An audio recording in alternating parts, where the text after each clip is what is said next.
दोस्तों नमस्कार। मैं श्यामनाथ यादव अम्बेडकरवादी। यह एक पोस्ट है, इसका लेख है कि भारत पर टैरिफ बढ़ाने की ट्रंप ने फिर दी धमकी। बोले मुझे खुश करना जरूरी, रूस से तेल खरीदना बंद करो, मैं खुश नहीं हूँ। आप जैसी आपकी आज्ञा मालिक। जनता को उंगलियों पर नचाने वाले मोदी ट्रंप के सामने फिर बने भीगी बिल्ली। देखें पोस्ट आप लोग, देखिए और भाव देखिए। कुल मिलाकर मुख्य रूप से इसमें भाव देखें आप लोग, क्या भाव दिखाया गया है। ये हाल है। उसके बाद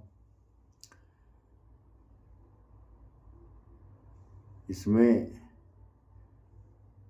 पूर्व प्रधानमंत्री इंदिरा गांधी थी, एक समय में इसी देश की प्रधानमंत्री थी, और उनकी विदेश नीति क्या थी। और आज जो है प्रधानमंत्री नरेंद्र मोदी का जमाना है। इसमें जो है इस देश की स्थिति क्या है, इस बारे में थोड़ा सा आप लोग इस समाचार में देख लें, फिर जो होगा सो होगा। I believe that it is not the task of any one country to say to another what they. I believe that it is not the task of any one country to say to another what they should do, even if it is a question of helping. It is my duty to put the situation in my country and its neighborhood, to give my assessment of the situation to the leaders of the countries I visit. It is for them then, with their own assessment and what they hear from me, to make up their minds what they think about it and what they should do about it. ऐसी थी Indira, America को दिया था करारा जवाब। 1971 में पाकिस्तान को किया दो फाड़, नहीं डरी थी अमेरिका से। क्या बीजेपी लेगी सबक ट्रंप से? कैसा डरना। आजाद भारत के इतिहास में भारत की विदेश नीति इतनी कमजोर कभी नहीं रही। भारत की अंतरराष्ट्रीय साख इतनी कमजोर कभी नहीं रही। अमेरिकी राष्ट्रपति डोनाल्ड ट्रंप बार बार भारत का अपमान करते हैं, मगर हमारे विदेश मंत्री माननीय लेजर आइज एस जयशंकर, जो भाजपा के भक्तों को मूर्ख बनाने का काम करते हैं, वो खामोश रहते हैं। प्रधानमंत्री खामोश रहते हैं। कल दो चीजें हुई हैं दोस्तों, याद कीजिएगा। किस तरह से वेनेजुएला के राष्ट्रपति और उनकी पत्नी को बेड़ियों में जकड़कर किस तरह से एक अमेरिकी अदालत में ले जाया गया। दुनिया भर के देशों ने इसकी आलोचना की, मगर भारत खामोश रहा। भारत का जो बयान था वो इतना कमजोर था कि उन्होंने अमेरिका नाम तक नहीं लिया। बिल्कुल उसी तरह से जब गालवान घाटी में हमारे 20 जवान शहीद हो गए थे और हमारे प्रधानमंत्री नरेंद्र मोदी के मुंह से चीन शब्द तक नहीं निकला था। वेनेजुएला को लेकर दुनिया भर के देश अमेरिकी राष्ट्रपति डोनाल्ड ट्रंप की आलोचना कर रहे हैं। यहां तक कि अमेरिका के परम मित्र ब्रिटेन तक ट्रंप की आलोचना कर रहे हैं, मगर साहब मजाल है भारत की तरफ से एक भी कड़ा बयान आ जाए। सबसे बड़ी बात, कल अमेरिकी राष्ट्रपति और उनके एक सांसद ने दो बातें कही, उस पर हमारे प्रधानमंत्री खामोश हैं, हमारे विदेश मंत्री खामोश हैं। आप जानते हैं ट्रंप ने क्या कहा? ट्रंप ने कहा कि भारत को मुझे खुश करना पड़ेगा, और भारत ने अगर मुझे खुश नहीं किया तो बहुत बुरी हालत हो जाएगी। वो वहां नहीं रुके, उनके सांसद हैं लिंडसे ग्रेहम। उन्होंने कहा कि भारत के एक राजदूत मेरे सामने गिड़गिड़ा रहा था कि आप टैरिफ हटा दें। दो इतनी बड़ी बातें हो गई दोस्तों, मगर साहब मजाल है भारतीय विदेश मंत्रालय एक भी बयान जो है वो दे, एक भी बयान। हमने वेनेजुएला के पूरे मामले में देखा भारतीय विदेश मंत्रालय की निहायत ही कमजोर प्रतिक्रिया, और अब ट्रंप लगातार भारत की तौहीन कर रहे हैं, उस पर भारतीय विदेश मंत्रालय खामोश है, प्रधानमंत्री खामोश है।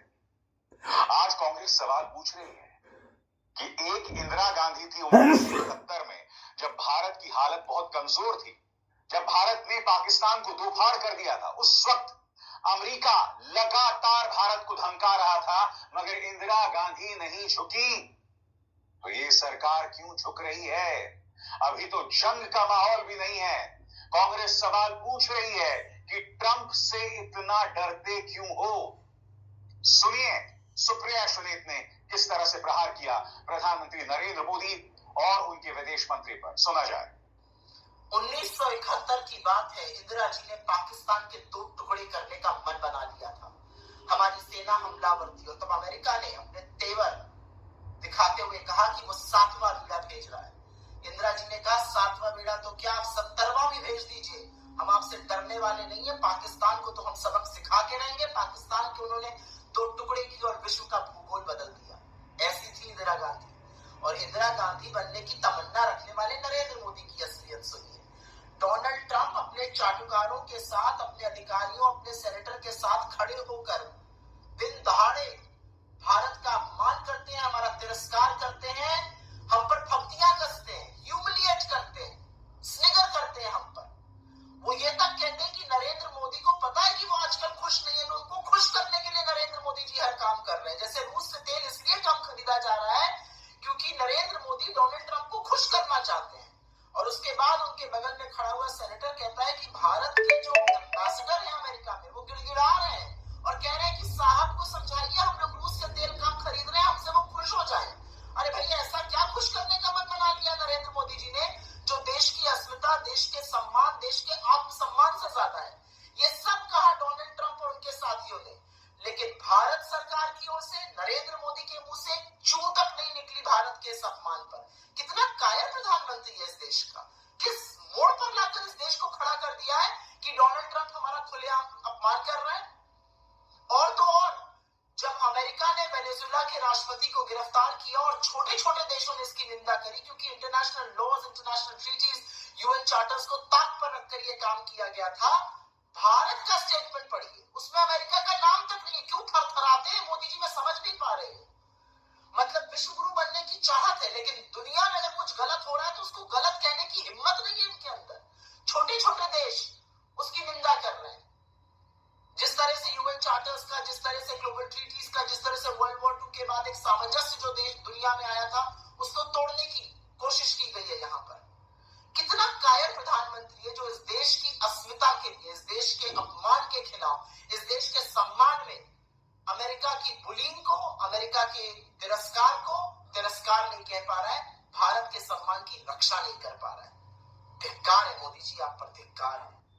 आज आपके सामने मैं कुछ तथ्य रखना चाहता हूं। मेरे एक एक शब्द पर गौर कीजिएगा। ट्रंप को मोदी का दोस्त बताया जाता है और कहा जाता है कि अमेरिका उनकी उंगलियों पर नाच रहा है, लेकिन पिछले 25 सालों में कभी भी वॉशिंगटन डीसी में भारत के साथ इतना खराब बर्ताव नहीं हुआ।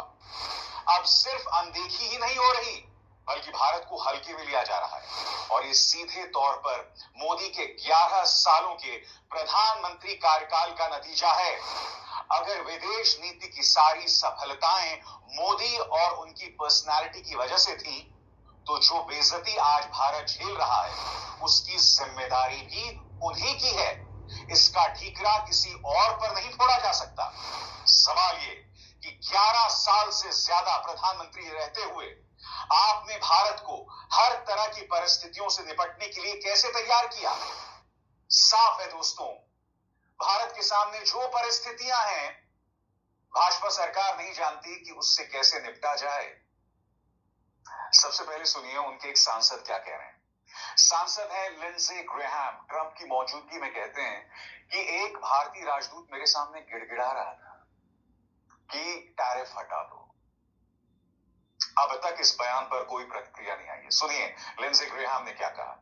I was at the Indian ambassador's house about a month ago, and all he wanted to talk about is how they're buying less Russian oil. Would you tell the president to relieve the tariff? This stuff works. So I'm hoping we'll bring the bill up, and it's from 0 to 500. He picks the number. Nobody else does. But if you're buying cheap Russian oil, keeping Putin's war machine going, we're trying to give the president the ability to make that a hard choice by tariffs. I really do believe that what he did with India is the chief reason India is now buying substantially less Russian oil.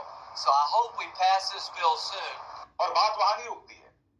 इसी दौरान Trump ने यह तक कहा कि भारत के लिए जरूरी है कि वो मुझे खुश रखे, इसलिए वो अब रूस से कम तेल खरीद रहे हैं।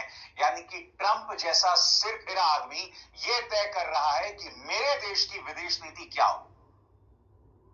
सुनिए वो किस तरह की बेईमानी और बेतुकी बात कर रहे हैं, सुना जाए। And after this, they wanted to make me happy, basically. He wanted to. Modi's a very good man. Yes. He's a good guy. He knew I was not happy, and it was important to make me happy. They do trade, and we can raise tariffs on them very quickly, and it would be very bad for them. और सबसे बड़ी बात, America का पिछलग्गू Pakistan Venezuela में जो हुआ है उसे दुनिया के लिए खतरा बता रहा है, विश्व शांति के लिए खतरा बता रहा है। यानी कि पाकिस्तान भी, वो भी संयुक्त राष्ट्र में जाकर इस पर टिप्पणी कर रहा है। आपकी स्क्रीन पर ये हैं संयुक्त राष्ट्र में पाकिस्तान के राजदूत उस्मान जादून।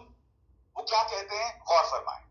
पाकिस्तान के कार्यवाहक स्थायी प्रतिनिधि उस्मान जादून ने बैठक में कहा, दुनिया पहले से ही कई संकटों से जूझ रही है। बढ़ते तनाव से वैश्विक शांति के लिए नए खतरे पैदा हो सकते हैं। उस्मान जादून ने कहा कि राजनीतिक मतभेदों का एकमात्र समाधान संवाद और कूटनीति है। उन्होंने कहा कि पाकिस्तान वेनेजुएला में हाल के घटनाक्रमों को गहरी चिंता के साथ देखता है।